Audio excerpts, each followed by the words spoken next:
being from Atlanta, we asked this question. I'm gonna bring this question back real quick to cause some controversy. Come on with it. Is Marietta considered Metro Atlanta? No. Hey, man. So for all you Johnny-come-latelys, you transplant, if you're not a Fulton Countyite, meaning you went from east side to the west side, meaning that was the only place that we habitated. Auburn Avenue and Martin Luther King, what you know now, was Hunter Street. They talk about Wall Street in Tulsa, Oklahoma. Had nothing to do with Atlanta. We had Atlanta Life Insurance Company here that had over $100 million in insurance sales. Morris Brown's College, Morehouse College, Spelman College. This was the intelligentsia for black education in the South. All of your major corporations, your Fortune 500, wanted some, excuse my French, wanted some Spellbound and some Morehouse niggas. So you either went to Spelman or you went to Morehouse. Okay. Now we keeping it 100, we keep it real. Morris Brown was a parochial school, meaning that if you maintain a certain average, you could go to school.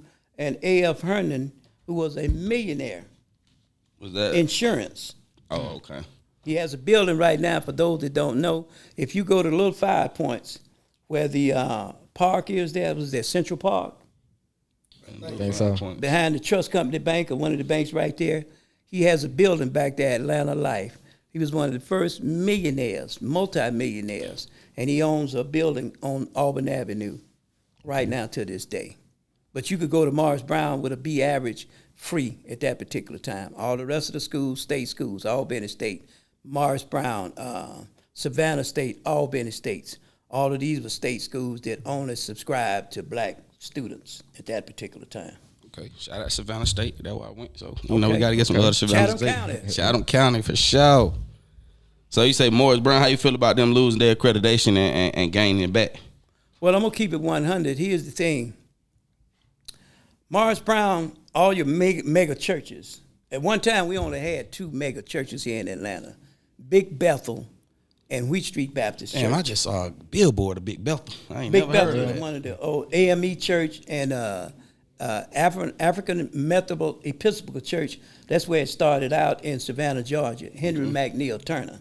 Okay, yeah, for sure. So we were church-bound people, but the mega churches then was, Big Bethel AME and Wheat Street Baptist Church on Auburn Avenue. They're still located there.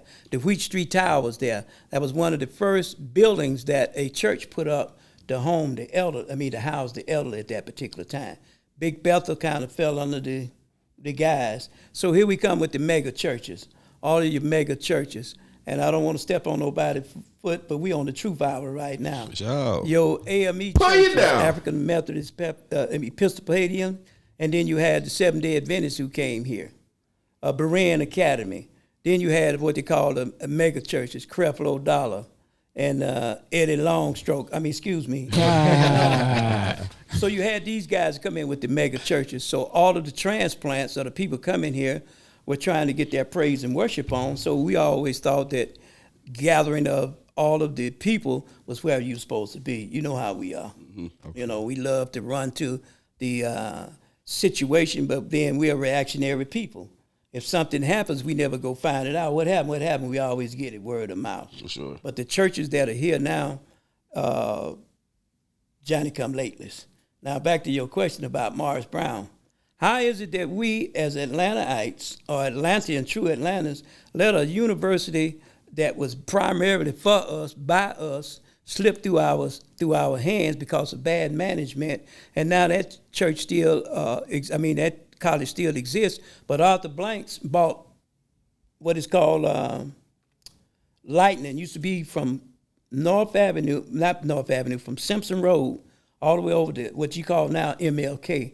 That whole area was a subdivision of ghetto. I started out over there as a young child, Lightning. So what is that, like the Bluff, Vine City?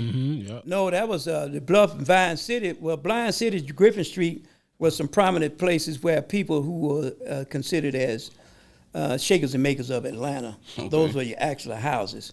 The government projects, one of the first government projects that happened in Atlanta was Techwood Homes. But it was for white people only at that particular time. And then you had Grady Homes, you had Perry Homes, Herndon homes, all of these A.F. Herndon, they started naming homes. So that was the government projects during the 50s from the men that were coming back from the Korean War. We began to get, a little more quality way of life. But I can remember the time when the coal man used to come through the streets of Atlanta selling coal off the back of a wagon. I can remember the ice man coming through the streets of Atlanta chopping a block of ice off when you had an ice box. And you get a nickel piece, a quarter piece. And then at the same time, we didn't have no refrigeration. We had an ice box. So the refrigeration was something that came later. We used to have a number 3 bathtub that served as a washboard through the week. On the weekend, if you had a barbecue, you put your sodas in the wash tub, and you put a block of ice in there, and you brought all the company. But we were together people at that particular time because we stayed in our area. That was the segregation part about Atlanta.